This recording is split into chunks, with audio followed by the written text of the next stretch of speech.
Hey Newburg, my name is Allie. I'm the Director of Student Ministries here, and I'm excited to come at you with some updates about our program for this year.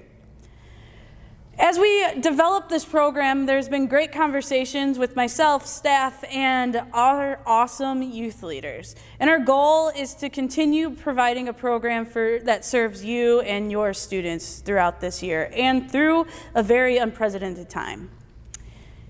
As we develop these programs, we always put a basis to it. And so I wanted to start off with our purpose and our goal for what we're doing here as Newburg Student Ministry. Our purpose is to bring students together to learn about Christ, anchored from the basis of developing a community of faith, love, and understanding. And our goal is having a system which provides students the opportunity to learn about Christ, be challenged in the Word, to serve and cultivate a faith-filled community. So with that, as we've talked about how can this year look and what do we normally do, we discovered that a lot of this is kind of like a restart for us. What I mean by that is what this school year will look like will be different than what it has looked like, as you're used to, and all of the things that are starting up right now.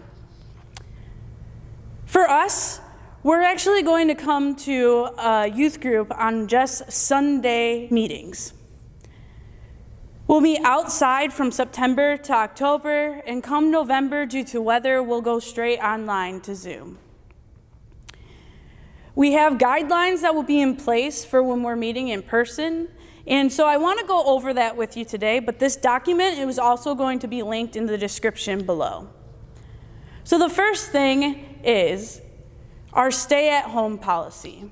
Students who are feeling ill or have been in contact or around someone who has COVID-19 should not attend our youth events. And this is for the safety of all. Our sanitizing policy is everyone will sanitize their hands upon arrival and various times during our youth group activities.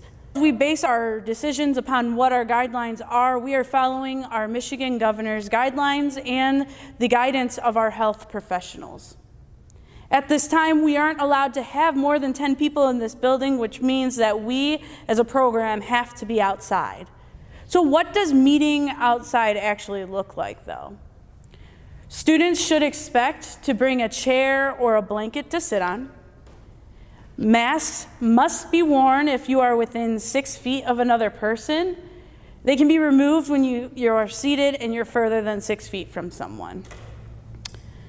As well, as I stated, if you need to use the bathroom while you are here, you can do so, but we require that you must have your mask on in order to enter our facilities. With our students, we will be practicing social distancing. So that means if you are within 6 feet of another person, you must have your mask on. And we'll be here and we'll have youth leaders to remind our students nicely to do so. As the year develops, we're going to continue adapting our programs as best as we can as we learn how to do ministry in this way.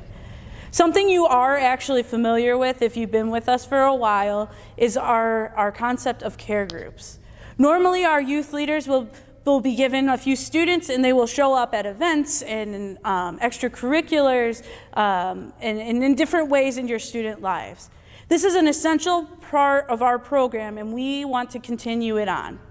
Care groups will look different this year, and it will mostly look like our youth leaders contacting students in groups chats via GroupMe, or if your students all have iPhones, however it might be. We'll figure that out as we go.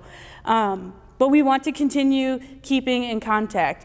And so youth leaders might be sending out prayers or asking students what they could be praying for, or just touching base with how things are going in your students' lives. So care groups, we intend to keep going as we continue on through this time.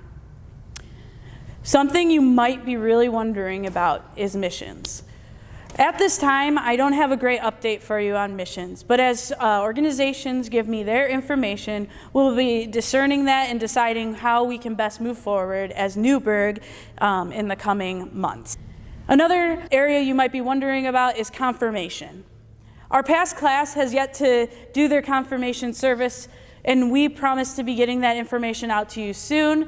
Myself and Pastor Steve have been talking about different ways that we can do confirmation, and once we know what we're going to do or what we're able to do, we'll be sure to contact all of those confirmands so they know what to expect.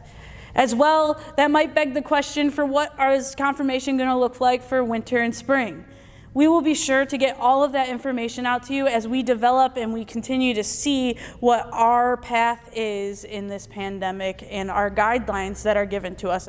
As I said before, we are learning how ministry looks at this time. We hope to adapt and develop a program that has not necessarily existed due to living through this pandemic. We know that things are different and we want the things to stay the same, but unfortunately, we just can't. And that is for the safety of you, for me, and for the staff and your students. But we promise that our heart is in it to continue ministry in the best way forward. When we see missional opportunities, we will be creative in ways like we did for the Noah project, where you guys made meals in your homes, brought it to us, and we delivered. We will continue to adapt and be creative with our programs and events that we can continue somehow getting together in the safest form possible. We pray that you continue to stand by us as we continue to make decisions that affect each and every one of us moving forward. We thank you for your constant support, your eagerness to be here with us, and your willingness to continue on and learn with us. If you have any questions, you can always reach me at my email, which is allie@newburgumc.org. I hope you guys stay safe, and I will see you soon.